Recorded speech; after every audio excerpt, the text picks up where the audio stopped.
we talk a lot about how the blockbuster wasn't necessarily created until a little bit later into New Hollywood, into the late 70s, the early 80s. I mean, you can talk about King Kong as an example, Ray Harryhausen. There were spectacle films. That's a real thing. But I think it was so rare to find like a tentpole special effects action movie that was trying to be like a 4-quadrant success. And I think you can often find that in the work of Irwin Allen. This is the man who gave you the biggest grossing picture in the world during the past year. This is Hollywood's master magician, NATO's acclaimed producer of the year, Irwin Allen. Hello. After that kind of an introduction, nothing less than magic and miracles will do. So, for openers, here I am up on the screen.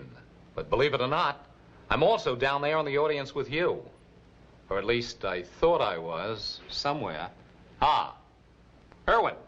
Irwin Allen, up on your feet. He made a movie, a disaster film in 1972 called The Poseidon Adventure, which was this really huge and outsized pre-Titanic boat disaster movie. A cruise liner full of character actors is about to go belly up. And in the frenzy, we follow a small group of those planning to be survivors, the escape off the boat to safety. It's cited as like one of Ben Stiller's favorite movies. When he talked to Gene Hackman, rest in peace, about his work on the movie where he was the lead, he's I love The Poseidon Adventure, that's like my favorite movie. And Gene Hackman's like, that was just a paycheck gig.